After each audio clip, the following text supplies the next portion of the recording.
O homem é um animal histórico. O homem africano não escapa a esta definição.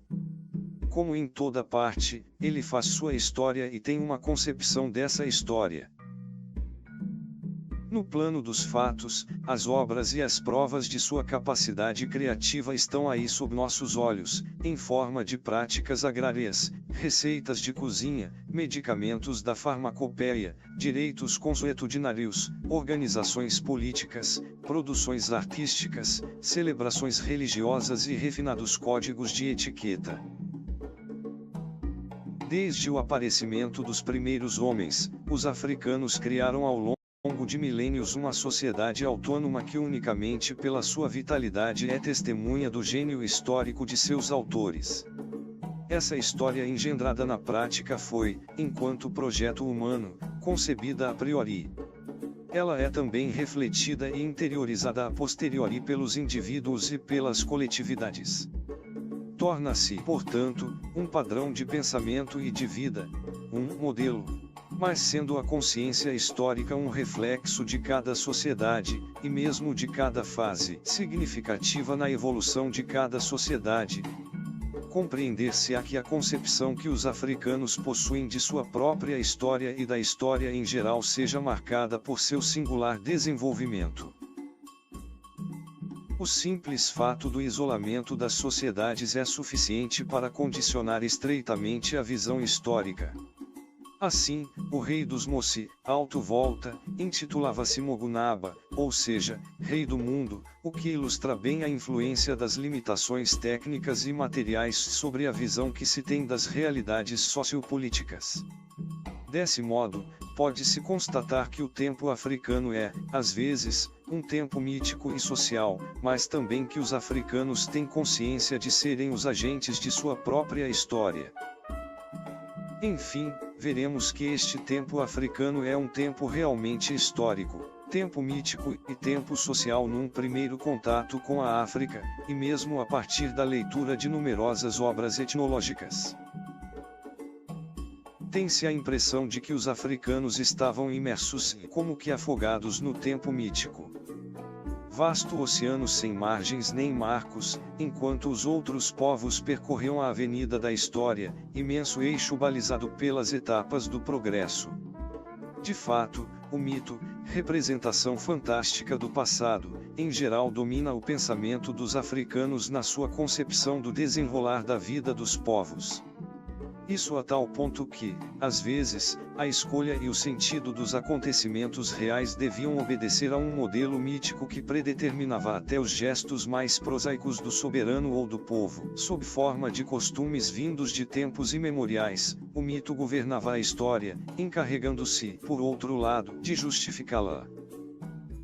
Num tal contexto, aparecem duas características surpreendentes do pensamento histórico: sua intemporalidade e sua dimensão essencialmente social.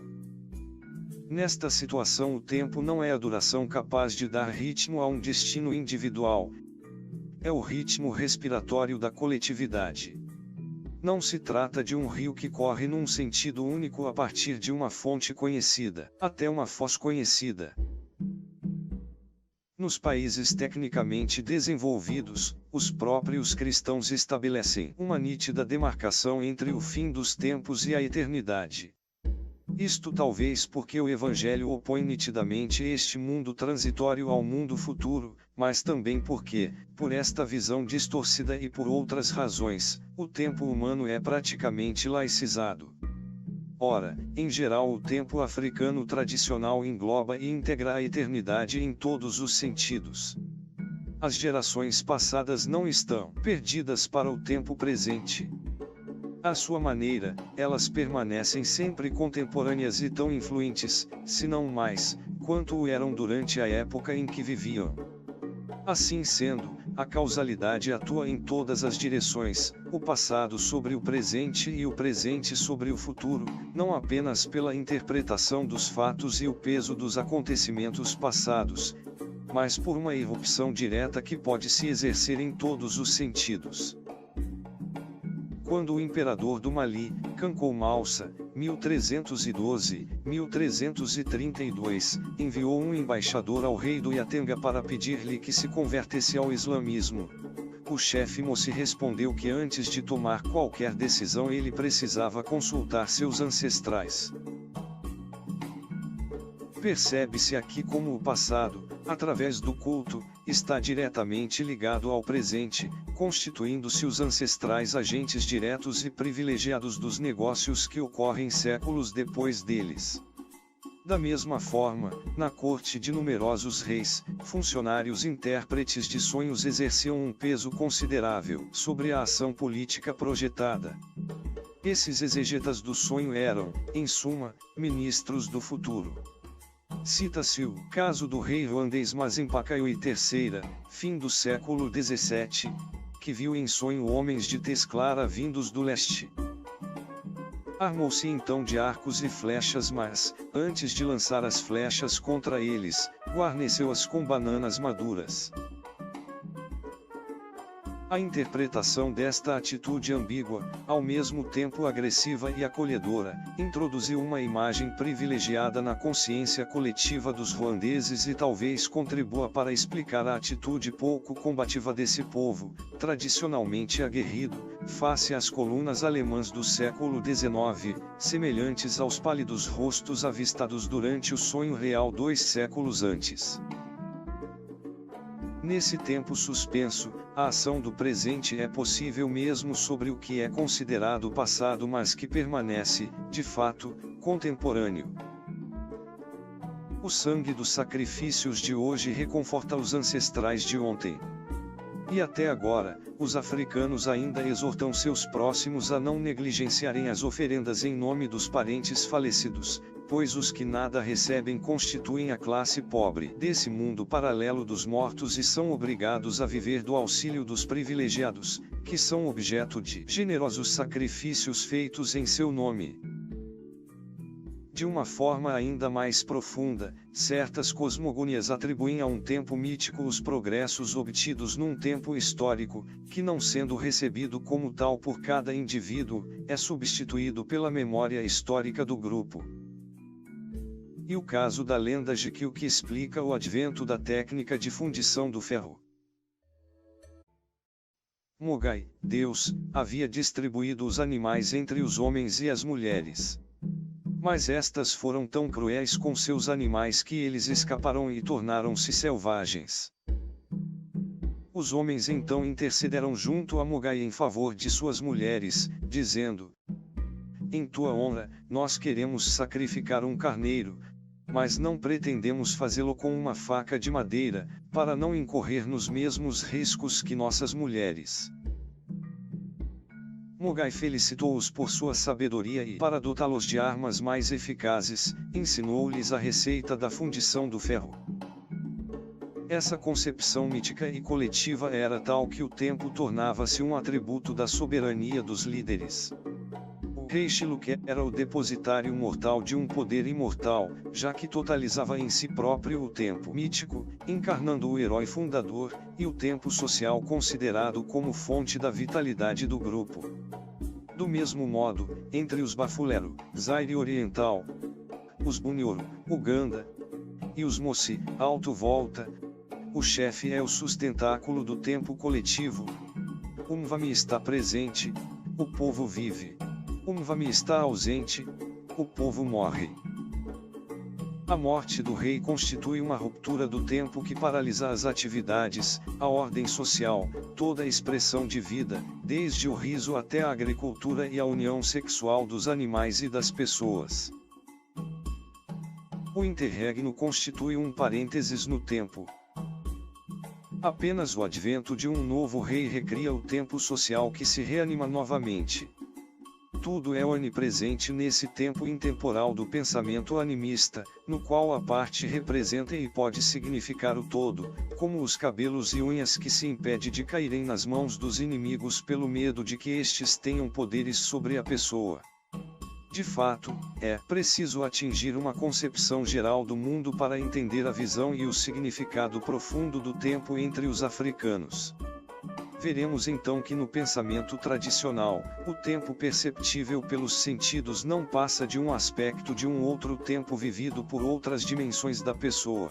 Quando vem a noite e o homem se estende sobre sua esteira ou sua cama para dormir, é o momento que seu duplo escolhe para partir, para percorrer o caminho seguido pelo homem durante o dia, frequentar os lugares que ele frequentou e refazer os gestos e os trabalhos que ele realizou conscientemente durante a vida diurna.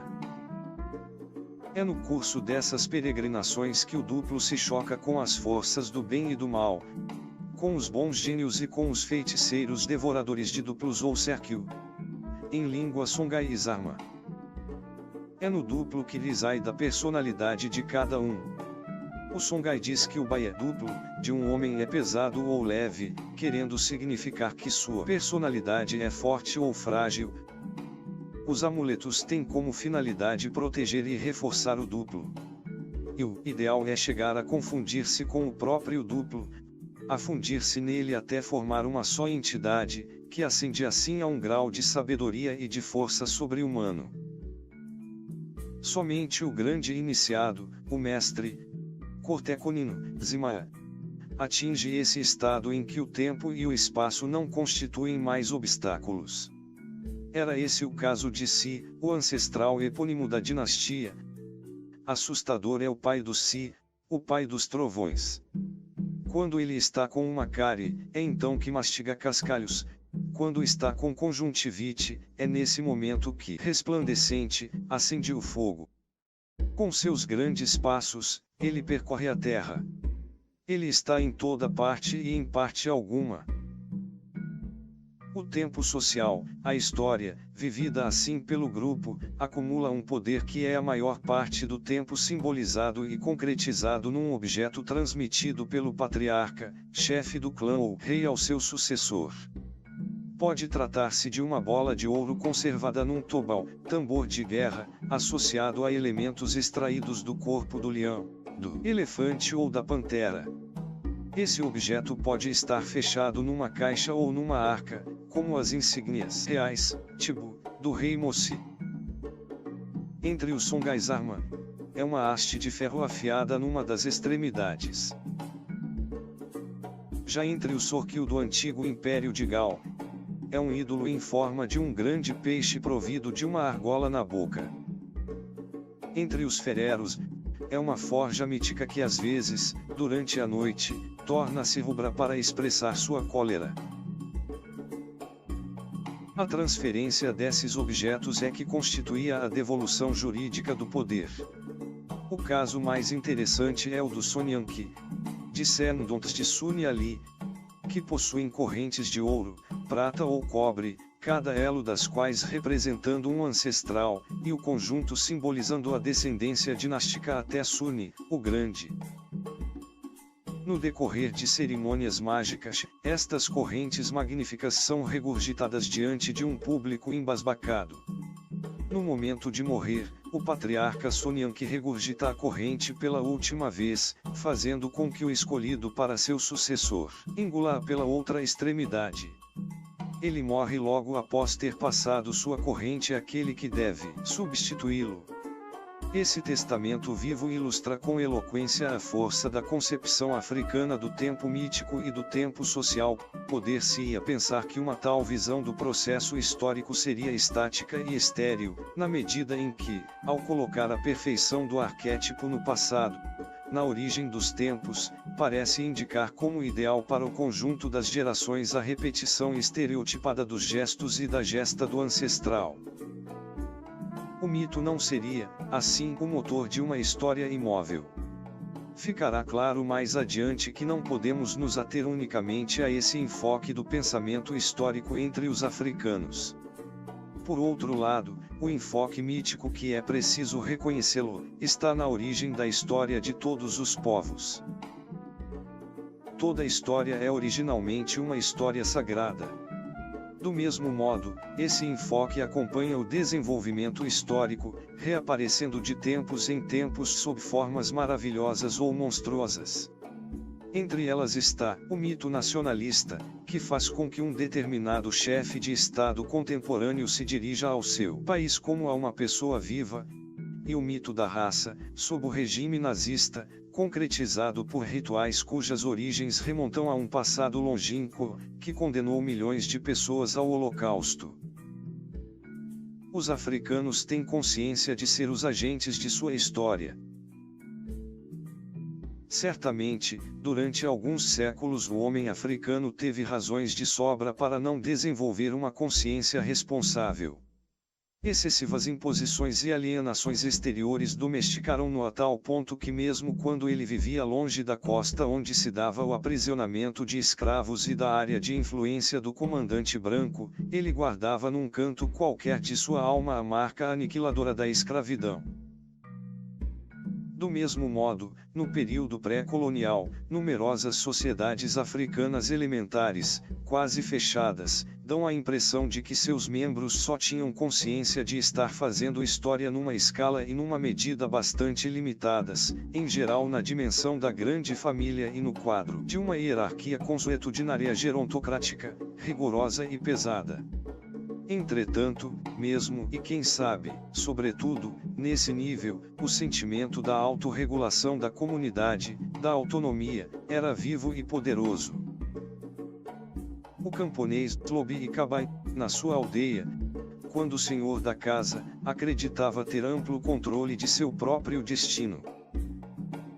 A melhor prova disso é que nessas regiões de anarquia política, onde o poder era a coisa mais bem distribuída do mundo, é que os invasores e em particular os colonizadores tiveram maior dificuldade em se impor. O apego à liberdade atestava aqui o gosto pela iniciativa e o repúdio pela alienação. Em compensação, nas sociedades fortemente estruturadas a concepção africana de chefe dá a este último um espaço exorbitante na história dos povos dos quais ele literalmente encarna o projeto coletivo. Assim, não é de admirar que a tradição relembre toda a história original dos Malinke no elogio a Sundiata. O mesmo acontece com Suni Ali entre os Songhai da curva do Níger. Isto não significa, em absoluto, um condicionamento ideológico que destrói o espírito crítico. Ainda que, nas sociedades em que o único canal de informações é a via oral, as autoridades que controlam uma sólida rede de griots praticamente monopolizem a difusão da verdade oficial. Mas os griots não constituíam um corpo monolítico e nacionalizado. Por outro lado, a história mais recente da África pré-colonial demonstra que a posição dedicada aos líderes africanos nas representações mentais das pessoas provavelmente não é superestimada. É o caso, por exemplo, de Shaka, que realmente forjou a nação Zulu na tormenta dos combates. O que os testemunhos escritos e orais permitem perceber da atuação de Shaka deve ter se reproduzido várias vezes durante o desenvolvimento histórico africano. Diz-se que a constituição dos clãs Mandi remonta a Sundiata, e a ação de Osei Tutu, ou Adi, Anukie na formação da nação Ashanti, parece corresponder à ideia de nação que os Ashanti têm até hoje. Tanto mais que a ideia de um líder que atua como motor da história quase nunca se reduz a um esquema simplista, acreditando a um só homem todo o desenvolvimento humano. Geralmente trata-se de um grupo dinâmico, celebrado como tal. Os companheiros dos chefes não são esquecidos, mesmo os de condição inferior. Griots, porta-vozes, servos. Eles frequentemente entram para a história como heróis.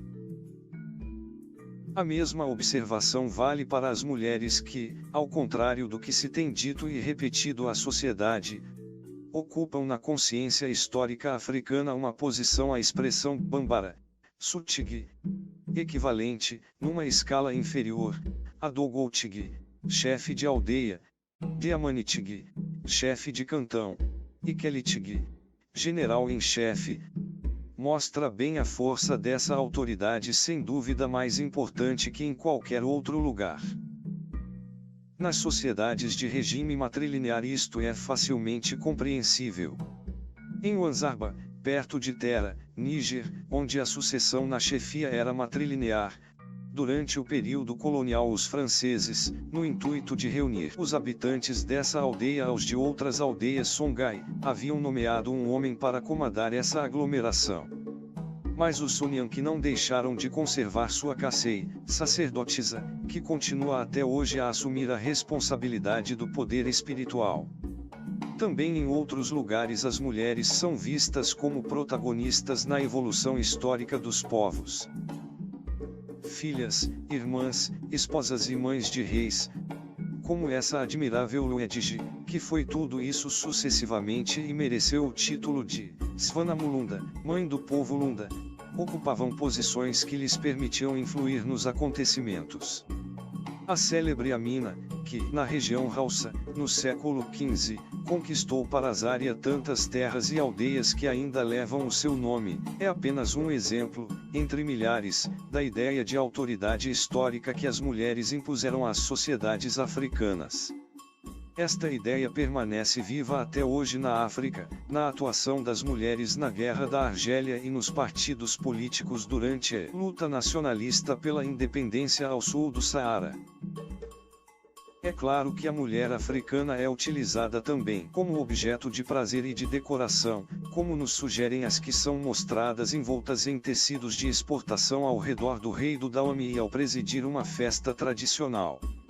Mas do mesmo espetáculo participavam as Amazonas, ponta de lança das tropas reais contra Oyo e os invasores colonialistas na Batalha de Cana, 1892.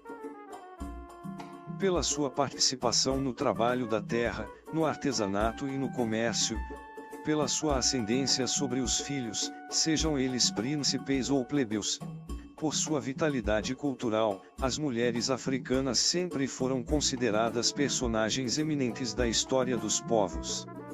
Houve, e ainda há, batalhas para ou pelas mulheres, porque as próprias mulheres muitas vezes desempenharam o papel de traidoras ou sedutoras. Como no caso da irmã de Sundiata ou das mulheres enviadas pelo rei de Segudamonzon, às bases inimigas. Apesar de sofrer uma segregação aparente nas reuniões públicas, todos sabem na África que a mulher está onipresente na evolução. A mulher é a vida. E também a promessa de expansão da vida. E através dela que os diferentes clãs consagram suas alianças. Pouco loquaz em público, ela faz e desfaz os acontecimentos no sigilo de seu lar. E a opinião pública formula este ponto de vista no provérbio: as mulheres podem a tudo comprometer, elas podem tudo arranjar. Neste clã, o poder se transmite pelo leite, ainda que se admita que o laço de sangue contribua para reforçá-lo. Entre os Serquios, porém, é unicamente através do leite que o poder é transmitido.